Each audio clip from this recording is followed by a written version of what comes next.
Welcome again to another episode of Hot Takes with Martin Aquatic, where this week we get our partners' hot takes as we take on some hot wings. This week, we have the special privilege to be bringing some partners and friends that we work with. We have Greg and Garrick from Acronym and EXP, as well as the Rum Nerdy podcast. I've been fortunate to be a guest on here. Thank you guys for coming to Hot Takes. Yeah, well, thanks for having us. Absolutely. So you've probably seen this or a show similar to this. What we're going to do is we're going to take on some of these hot wings. We're going to go through 6 of them. We have our different sauces, which we did this past year as part of our gift set. So we're going to start with 0 entry. It's an appetizer. It gets you in, it gets you open. Once again, as I said, we'll be going our left to right, follow that arrow as Annie and Carrie have gone ahead and laid these out for us. So if you want to take your first bite, I'll be joining you as we work our way through this. If you need more milk or paper towels, as I advise, please be careful. You both have glasses, so you wore protective eyewear, so you're good. So we have nice warm temperature milk that's been sitting out on the table for at least an hour. Nah, it's cold. I think it's cold. I hope it's cold. That was good. Sure, it's right. It's the first one. I got a natty. What kind of pepper is this one? Do you know? I have no idea. Jalapeno pepper. So this is, as I said, it's mild. So this is our blend. I'm going to give you guys a fun fact. We're actually not eating these exact sauces. We're going to be eating some different ones. So whatever those ingredients are not the correct ingredients. So we will work our way through it. Okay. Just a little after bite. You don't have to eat the whole wing if you don't want to. You're welcome to. It's a good wing. Okay. Did you make the wings? I did not. They are bought to by where shopping is a pleasure. No free sponsorships here. There you go. So as we jump into it, guys, you both have been in the creative field for a long time. Give us a little background. I actually don't know. How'd you guys meet? How'd you decide to start a podcast? What was kind of that process? Because obviously, I know, Greg, your background was, you've kind of been all over the place. We'll get to some questions about that later, but how'd you guys meet? How long ago? God, we figured it out not too long ago, but it's been Not too long ago. It's about a decade, yeah. Yeah, give or take. So there's another guy in our industry who used to be more involved in the West Coast Themed Entertainment Association, Shane Grammer, a painter. I don't know if you ever met him. And I know the name, but I've not met him. Wonderful painter, really, really great guy. He and I had kind of met. He knew Warren, another good friend, Warren from Light Switch, and had met him earlier that morning. I was walking through IAPA with Garrick and a lot of next gens, and he walked up and said, "Hey, everybody, this is Greg. I was with Universal Creative at the time. You should really meet Greg. He's great. Ask him all these questions. He's so insightful." And I got swarmed by next gen, and then they were laughing as they walked away. So Shane was trying to get out of his little entourage of college students. Okay. And Garrick, you were a part of that, of this guy I don't even know, I'm going to leave a bunch of kids with. Shane and I were trying to do something, and we're like, "Hey, everybody, check out that guy." And then, yeah. So later that night, I was at Point Orlando at Adobe Gila's waiting for one of the evening events, and Garrick walks by, and I'd gotten a bucket of Corona. I said, "Hey, why don't you sit down and have a beer?" And we're waiting for the thing to start. Yeah, sure. And just became friends from there. Yeah, absolutely. And how long ago did you guys start Rum Nerdy?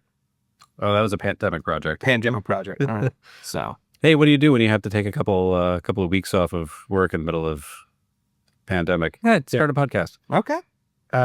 Yeah, I'd gotten it's the story of how it all started was during Summit at the time. The TEA Summit. We were out in California at the Hearthstone. I think it's the bar that's in the famous California. Yeah, the bar. We're hanging out there, and as people have gotten to know us, we like to banter, be funny, and we're delightful. Yes. And somebody there had said, you guys are hilarious. You should start a podcast. And you're right, we should. She asked, well, what would you call it? And I'm like, I don't know, something inappropriate. And she's like, that's the perfect name. So we had a podcast called Something Inappropriate with Greg and Garrick. Okay. Went 26 episodes during the 2020 election. Okay. And we were pretty political. And didn't have fun with that part of it. It got really stressful. So we rebranded Rum and Nerdy, and we're 5 seasons in. Focus on the stuff you enjoy, the rum and the nerd. Yeah. There you go. Speaking of this past week, you guys didn't even say what rum you were drinking. You just kind of got laid into the podcast. Rum. Didn't even talk about what you're drinking. So just, yeah. No, it was briefly mentioned. It was the plant array, the pineapple. Yeah, the Stiggins. Yeah. All right. I think I didn't hear it. Maybe I was listening too fast. Hey, it might have been mumbled too. So, how you guys feeling? 1 wing in, 0 entry. Yeah, Good. Yeah, Very it's mild. good. Yeah. That's a good morning wing. So we're gonna step up. We're gonna go to heat wave. So this is sizzling on our scale. So as I said, The very official scale. the ingredients are totally fabricated for what we're actually eating. So these are different sauces that we have disguised. Yellow dye number 5. The original, as we go into this one, so the original thing in our office was we had our whole staff like test a bunch of sauces for what we were gonna do. And we went to do this the first time. We didn't tell them that we'd switched all the sauces. So they all thought they knew what they were getting into. Gotcha. All right. Oh, that's too big a bite.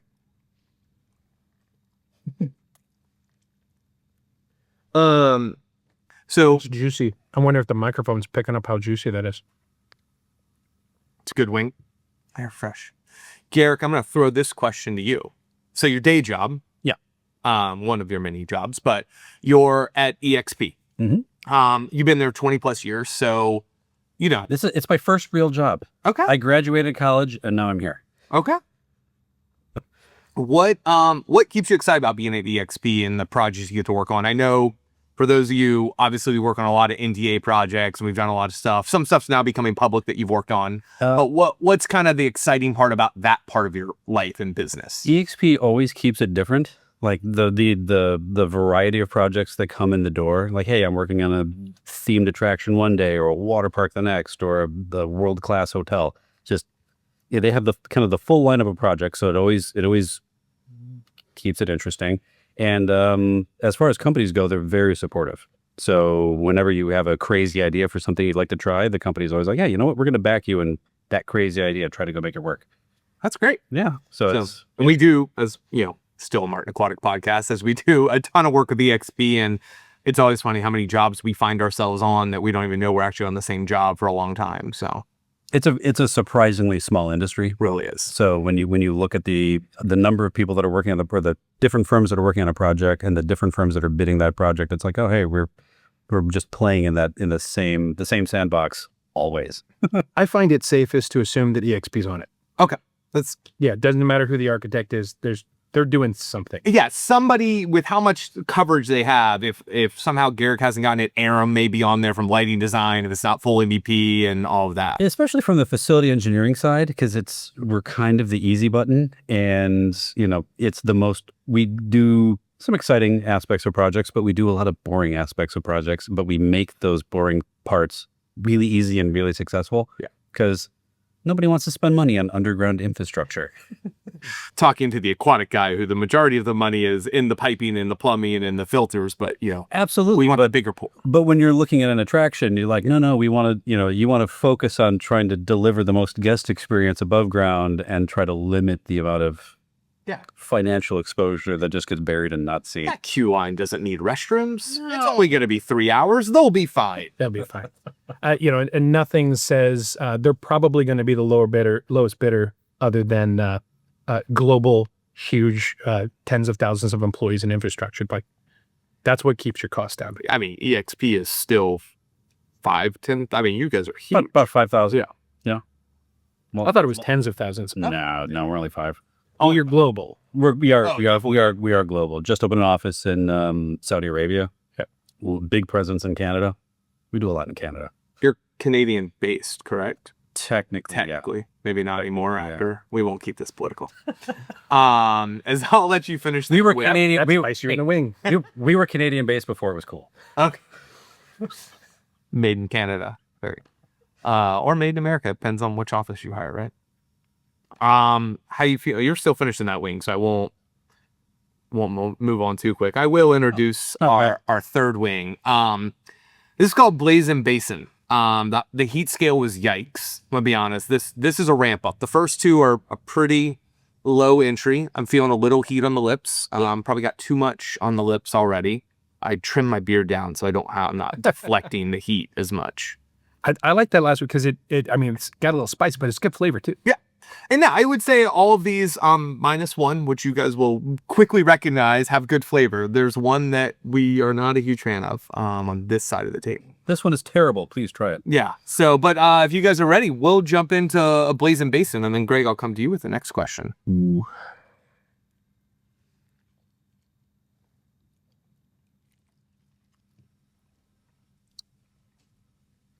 There it is. Right in the back of the throat. I have a bit of what I call PTSD from the last time I did this. I have the exact memories that come up.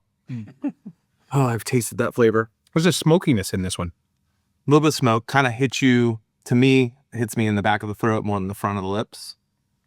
Oh, I don't have anything in the throat yet, but the smoky is kind of right square on the tongue. That's really good. Yeah. Can't tell if it's standalone heat or just the building heat. Yeah, that's the hard part. You Greg, you started Acronym Productions. So you kind of left, not left themed entertainment, but you're kind of doing something different. Walk us through what was that passion? I know your history was in film, and so kind of walk us through what you guys are hoping to do. Potentially maybe a rebrand if I listened to the podcast last week. Yeah, it's so Acronym. Yeah, well, let me back up. But you're right. I bounced back and forth between film and television for most of my career. Had an opportunity to a couple years ago when I left creative, I had partnered and was doing an LBE company that partnered with a film and television studio in Hollywood that had given me access to a lot of people in specifically television. And what I found was a lot of people in that part of our world had IP that they wanted to try and figure out how to apply to what we do. There was an assumption that you had to be this really big company with a really big library and just go straight for a theme park. And what I was doing at the time was working with them trying to identify ways to monetize their IP with various brand engagements, whether it's escape rooms or retail, so on and so forth. That's great. Any IPs you can talk about yet or not? No, at that time there was a couple that we had ramped up. Nothing that I can't talk about. There was one specifically. There was going to be an extension of a movie that we wanted to turn into a little bit more than escape room. We called it escape theater. It had really like the content that you would have in the escape room was tied to the sequel of this movie. It was almost, there were elements of the movie that were going to be altered and written in a way that suggested there were characters off screen. Oh, and we were going to let the guest be those characters. very cool. If you watched the movie and you never knew, you wouldn't miss it. You just knew this other thing was happening. But if you were a fan, you could go in and engage in that. So that prompted this idea that film and television and location-based entertainment are a lot closer than we all actually think. And so Acronym starts with the idea of how do we create content that story tells the way we do it in themed entertainment as opposed to a narrative scripted television show. We had a meeting last week when we were in LA and had somebody specifically look at the content that we were creating and said it like we are the most engaging storytellers they had met in the business. And they assumed correctly that it's because of what we do for our day job. That's great. So initially right now we're building up the studio side of the business, but ultimately the goal of Acronym is to blur or erase the line between episodic content and engagement in a physical way. That's awesome. That's great. And Garrick, correct me, you are part of Acronym? Yes? Yeah. EXP very supportive. Yeah, it's one of those, hey, it doesn't compete at all. Yeah. And truthfully, there's a lot of opportunity that comes for us through that. Bit of biz dev. Yeah, absolutely. Very cool. Greg, you kind of did what I would classify as a little bit of like the heat may have gotten to you, and you kind of had a long answer there starting to happen. I've seen this happen on Hot Takes before. Have you ever talked to Greg? The long answer is not. I know, but you can say, yeah. Well, it's funny. I like how we were talking about. I like really, really spicy food. Yeah. that one made my mouth really watery. And it's not that the spice got to me, but I'm finding that I have to, like swallow the salivation. Yeah. If I'm correct, you've not touched your milk or water yet, Greg. Me? No, I had a sip of them. Okay. Yeah. I was like, we had a couple guys, they're competing for our all-star round, which we're going to film coming up. They went through all 6, no milk, no water, ate to the bone. They did not realize there was 0 prize coming, minus the pain afterward, but they continue to do it. All right, we will move on. We're going to go to Sunburn Sizzle. I don't remember if this is the really bad one or not. Now I'm in trouble. So I assumed the really bad one was last. Well, yeah, one of us has notes. to be honest, the people off screen just kind of were like, hey, show up, you got this, and you'll remember it. This is called blistering on our heat scale. Blistering. It's definitely got some heat to it. So we'll dive into wing number 4, and then I'll come back with a joint question for you. It's this is the reddest of the wings. Joint question? I don't know a lot about joints.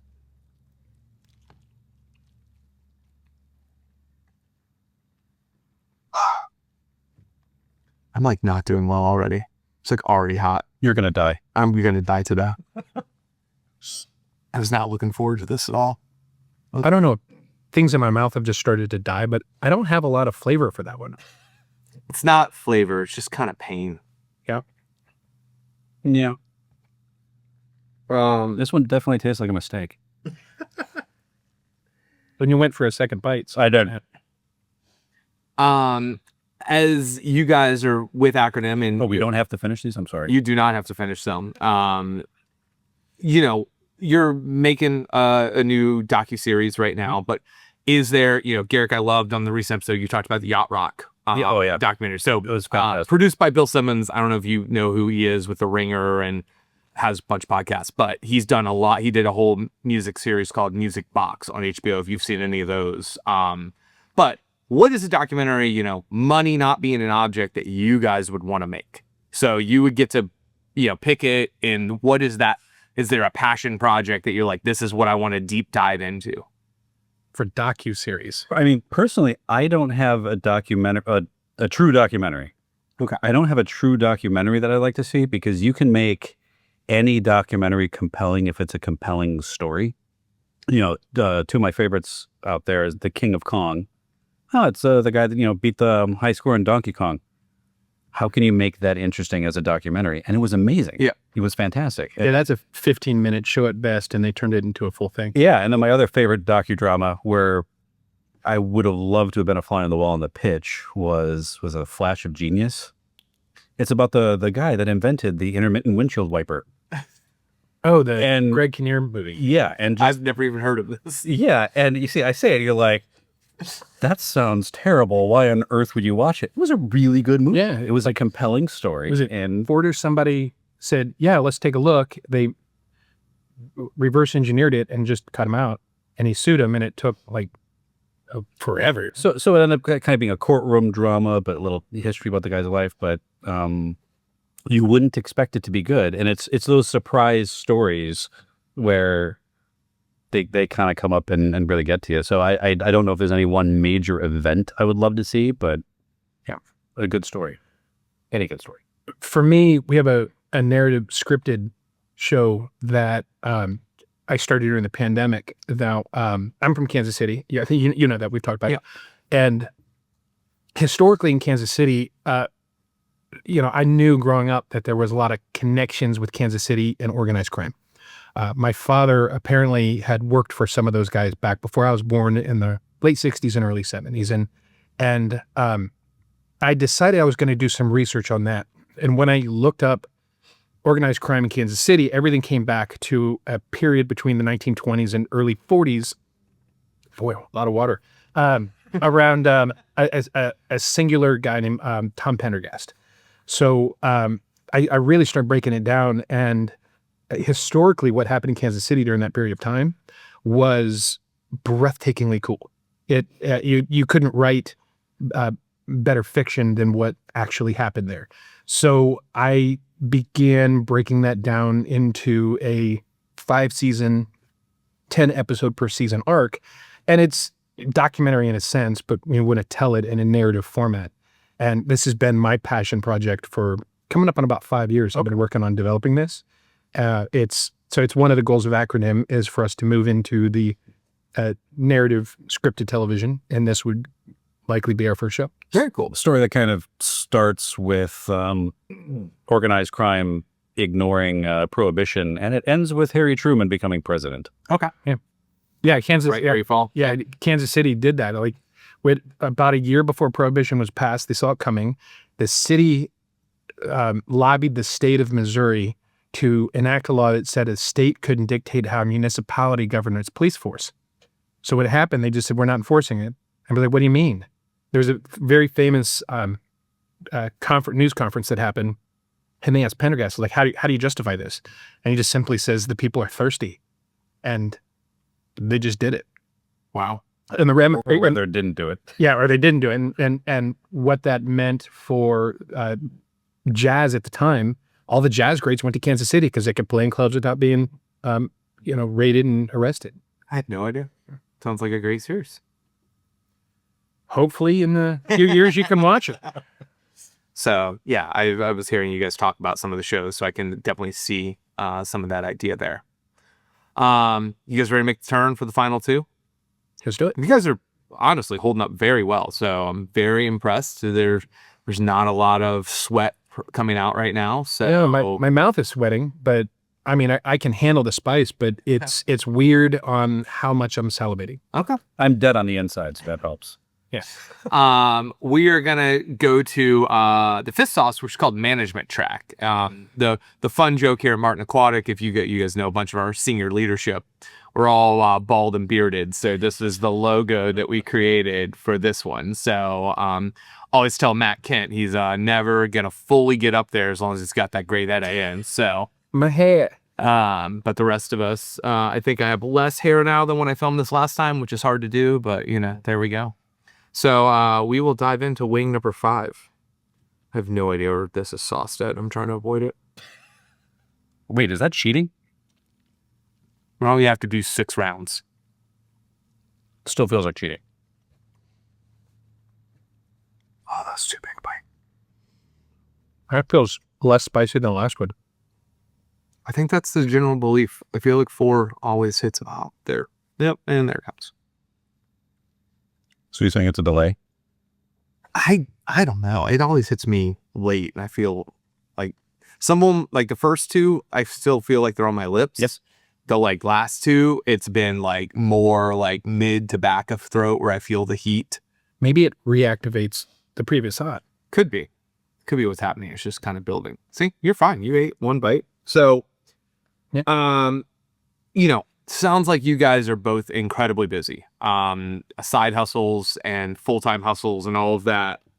What would you guys do if you didn't need the paycheck? What are those passions? What are those things? Maybe you're already doing them, but what would be that thing if you could, Garrick, I heard you say you were sick, which in our industry, we don't get to take sick days. We always kind of have to respond to email. We're always connected, but I did, and it was amazing. you said that. So what would you do if you could have, if you had the European lifestyle, you had 6 weeks of, I don't have to respond to email because I'm European. I would definitely do more work with autosport. Okay. The motorsports in general. I used to do a bunch of track days, and I enjoyed it a lot. I enjoyed driving, and I now crew for a team of the Champ Car Series, which is a lot of the endurance racing, which is a lot of fun. So I would probably get a race license, and I would do a lot more racing. Cool. Yeah. What do you do on the crew? My primary job is fuel guy. Okay. So, over the course of a Sure. The giant thing. Yeah, over the course of an 8-hour, 8 to 14-hour endurance race are kind of the 2 low-end endurance races we do. I will throw over 2,000 gallons of fuel over my shoulder and put into a car. How often do you do this?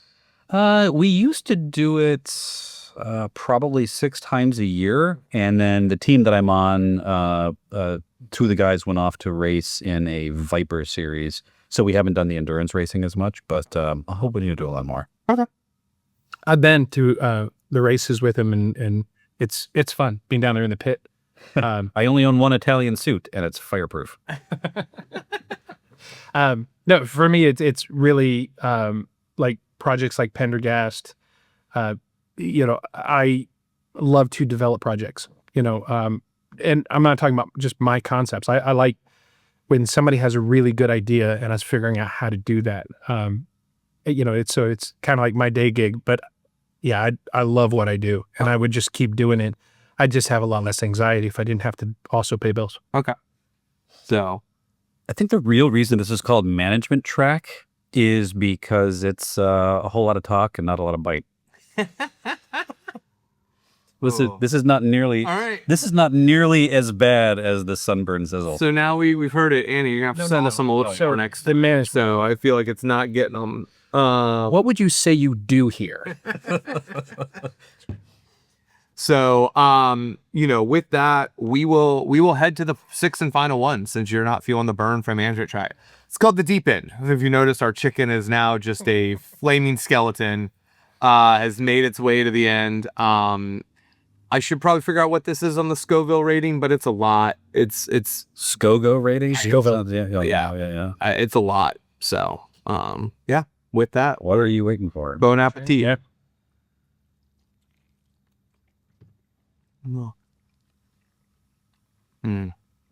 It's a bit of battery acid. Not that I've ever tasted battery acid, but yet somehow it's an expression that we all use. It's like Bacardi with a twist of lime. That reference is because we hate Bacardi. It's the worst. Cleaning engines and cuts. That's it. Engine degreaser, yeah, that's really it. For Greg, I'll go to you first. Garrick, I'll have the same question, but what are you guys looking forward to most in 2025? As you look, we're still early in the year, we're a quarter in, but what is, like, as you've looked at 2025, is there a highlight coming up? Is something you're super excited about? God, that is. Yeah. We just filmed the pilot for our first show, Modified by Ink. It's tattoos is therapy, and we're meeting some people who've gone through absolutely heartbreaking tragedy and survived. The pilot, we focused on this young lady who was human trafficked and telling her story, getting this done, using the pilot to finalize funding and get some distribution agreements going for that young lady. There was a moment when we were shooting, and obviously this is a shy woman, getting a tattoo over a brand. They had branded her. Wow. And well, it's shy, but also, name change to protect innocent kind of a thing. It's the real deal. So it was emotional telling that story. And we can't give details of her story. We can't tell her name because those people are still out there. But we want to help people like that. And she'd come up to me later and she said, "I want to show you this picture, but I don't want you to use it." And it was a picture of what she looked like when the police found her. And I just burst into tears. And she grabbed me and hugged me, tightest hug I've had in I couldn't tell you how long. And that was so emotional. So what am I looking forward to is finishing that. And, because it's 12 episodes, 2 survivors per. So there's 24 stories of people who we're going to try and help and share the message. That's great. Same answer? Partially the same answer, but I was also going to say this literally was kind of the highlight of my 2025. I don't know how you guys are just holding it in. I'm like over here melting from that last one, and I didn't feel like I even took that big a bite.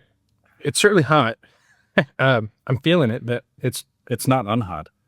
I was You're prepared for worse. Yeah, it was like, it's going to make me nauseous. It's like it's going to ruin my whole day. And see, this is positive.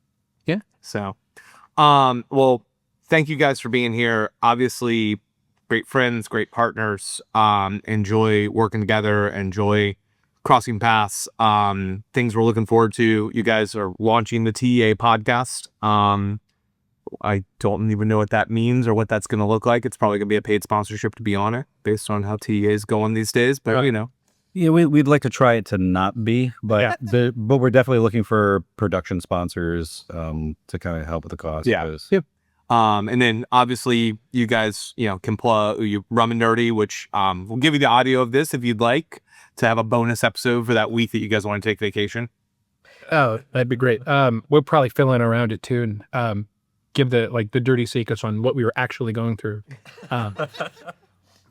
Yeah, you guys. The play-by-play. This was actually horrible. Oh my God.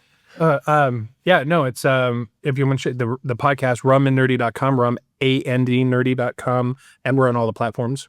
Social media is also at Rum and Nerdy. So, well, that's great. Well, I want to give you guys a chance to plug that. So as I turn here, I want to thank you guys for taking the time, this journey. We made it. This has been another episode of Hot Takes with Martin Aquatic. And for my friends here, stay nerdy, my friends.